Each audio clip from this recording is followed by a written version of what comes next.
Washington, D.C. on a Wednesday night. Alex Ovechkin on the brink of another massive milestone. His next goal makes him the one and only member of the 900 goal club.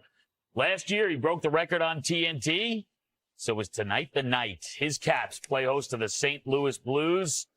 Ovi hasn't scored since October the 24th, but he's out there skating around, and we are counting you down. It's the NHL on TNT. It's opening face-off, powered by Verizon. We welcome you back inside the studio. Lee and McHugh, Paul Bissonnette, Anson Carter. The Hall of Famer, Henrik Lundqvist, is back. Hank, without you, none of this would have been possible. No. Kind enough to give up 24 goals to Alexander Ovechkin. So, welcome back. Thank you. I feel like it's happening tonight. That's why I'm here. 900, it's happening. Smart. I like it. Well, listen, but by the way, I do have some trivia. You do. I love trivia. Alexander Ovechkin tied for the most goals against Henrik Lundqvist. Who's he tied with? That's your start. Is it a group? Hank is right here. So another player. Another player. I think Malkin. Oof. No? Close. Sid. Sidney Crosby, Oh, 24 goals against Henrik Lundqvist. I just timed my career the wrong time. I played against Sid and over so many games. I mean, hey, listen, tough. If you're going to let up goals to people, those are the guys to let up goals to. Go. All right, let's talk about Alexander Ovechkin. Let's take a look at him. Let's go on the ice, powered by Verizon, the captain out there. 44 goals last year, remember, despite the fact that he missed time with a broken leg. He's 40 years old, but off to a slow start. Just the 2 goals so far. He's only on pace for 14. We look at the career numbers, though, for Alexander Ovechkin. He's gone over 30 goals in 19 of his 20 seasons, missed it during that COVID-shortened season.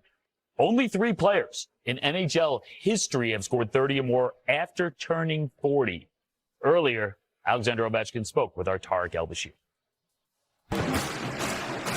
Okay, Alex, the Capitals are 0-3-1 their last 4 games, total of 5 goals. How do you get the offense going tonight against the Blues? Yeah, I think we have pretty good chances. If you take last game, we up to nothing and then kind of let it go and we lost the game. But I think we just have to play our game. It doesn't matter what kind of score it is, and try obviously score more.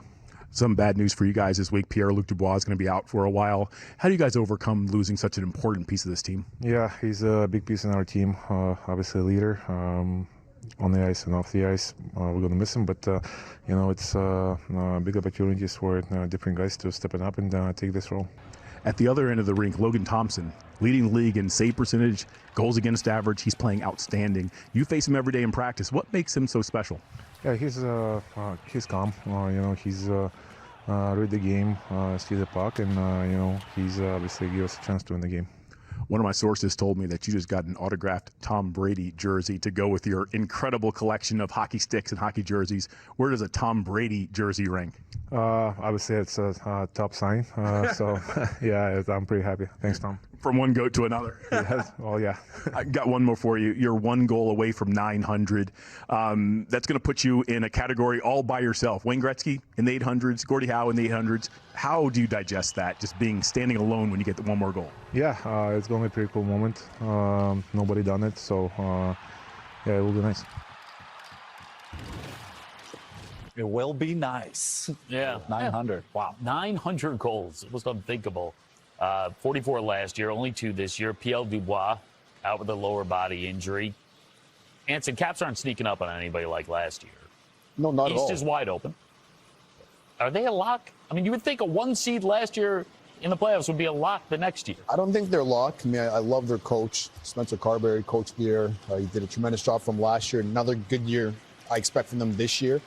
But not having PLD is a big hole for them, Biz, because the coaching staff deployed him against other teams' top lines. And he's able to shield players like Dylan Strome from going head-to-head against other teams' best players. Now, Ovi was talking about other players getting opportunity. McMichael, Lapierre, those are guys that I expect to try to fill that void with PLD not being in the lineup. Yeah, no doubt a tough loss. But just going back to the original question, especially with that injury you just mentioned, things do have to improve here. Their power play is struggling a little bit. That is a catalyst to their group, specifically Ovi himself at the top of that circle on the offhand side. So I think if they continue to get this goaltending with a healthy back end, they can kind of weather this storm. And it always goes back to what Ace mentioned, Carberry. I think he's an incredible coach. He's able to get the best out of his players, and he will make sure he finds a way to amplify this group during a difficult time, especially to start the year here. It's just hard to have consistent results when both your special teams are struggling.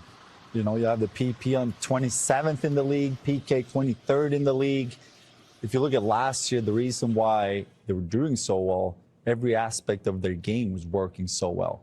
But to your point, you start with goaltending, but again, it's going to be hard to win games every night if your special teams are struggling. So that's the quick fix in my mind if they want to be more consistent and similar to last year. And as we look at Ovi and his chase to 900, Hank, they're 6-5. So he's not going to get fat on those empty net goals right now because they haven't had that much separation. So I'm going to see what happens with Ovi. Biz, you touched on it on the power play in particular. I thought last year he's one of the best in the league when it comes to empty net goals. You know, that coaching staff would always tap him on the shoulder. But you're right. You got to be winning. You got to be winning. And I think they'll be in the fight right now to try to get ahead in hockey games. So I've only watched them play a few times this year. The one glaring thing, too, is they're third worst in the league as far as shooting percentage. So sometimes it is a matter of puck luck, but also you have to make your opportunities, especially inside that house and getting good quality opportunities. So we'll keep an eye on that tonight, and especially against a St. Louis team who has struggled, and there has been games where they've allowed a boatload of goals. So things could open up here tonight. Let's bring it over to St. Louis because Eddie Olczyk, our colleague, said something last night that really stuck with me, especially when comes to St. Louis. The idea that this early in the season, you can't really play yourself into the playoffs, but you can play yourself out of the playoffs. St. Louis is hanging by a thread in that regard, right? 7 straight losses before they beat Edmonton the other night. But it's also a team that can flip the switch and get very hot. St. Louis right now probably hasn't played themselves completely out, but do you believe in them as a team with Robert Thomas healthy, a team that now, you see Braden Shen on the ice, can flip a switch and get going? Well, you said it. Robert Thomas being healthy. He missed the previous 4 games against the Edmonton Oilers last game. I thought he was really good. A goal and assist. He's the engine. He's the straw that stirs that drink. I know that team isn't very happy with the way they had their training camp. Maybe it's a young team not being able to handle success very well, so that probably is a big reason why they got off to a slow start. But Jimmy Snuggerud, I mean, what a player. First-round draft pick. They drafted him because he's got that big shot. Yep. And you go back to that last game, watching what he was able to do on the ice, the chemistry that he developed with Robert Thomas, he's more than just a shooter. He's a player that is able to make plays in the offensive zone. But if you're going to put in the top line, Liam, especially with Robert Thomas, the coaching staff has to trust you. As you'll be playing against other teams' best players. And Snuggerud right there turns the puck over. It's early, 18-20 in the first period. You can't do that. But when I watch young players, I watch and see how they read and react to certain situations in the game. And how do they change? Now, look, another scenario, he gets cut off the blue line. He gets the puck in deep. And then Robert Thomas gets a scoring chance from a nice passer from Buchnevich. And then you're in the neutral zone. You're going to see him come down his off wing here, a little button hook, delay, try to find some time and space. He sees Robert Thomas coming late. Thomas gets the puck on his stick. Another great scoring attempt as he passes the puck. So he's more than just a shooter, guys. He's a playmaker. He's a passer. He's got that good vision. He can play 85 feet, wall to wall. And they score a goal here because Snuggerud, again, little delay, good patience. He draws in 4 Edmonton Oilers players, finds Buchnevich in the slot. Puck goes off the end wall there, Hank. And Robert Thomas is a nice, easy tap. Yeah, and listening to their players, you know, talking about their game over their last few games in the league here, they're trending in the right direction. Yes, the record is not pretty over the last 7-8 games, but at least they feel like they're playing better. And that gives them hope. But, Liam, you started here talking about you can play yourself out of the playoffs. It's not a fun feeling to feel like you're behind, chasing it all the time, coming to practice every day, and you just feel that intensity. It just saves so much energy when you feel like you're in it and not behind it and constantly have to catch up. So it's important to stop the bleeding. You know, right now they've been bleeding a lot, losing that many games early on. But again, they feel like they're trending in the right direction over the last few starts or games. Well, it goes back to what you said. How do they handle success? Right? You go back to last season. I thought they started slow. Monty came in as coach. They changed things around. But I felt like in playoffs, specifically against that series against Winnipeg, they were in your face. They were physical. They were finishing, forechecking, 5-man, very connected out there. And I feel like maybe they've gotten away from that a little bit. So it's hard. They can't finesse you to death. They have to get back to their old ways like they did last year, and that mindset that they brought where we have to come as a full-man group, in-your-face hockey, running teams through the wall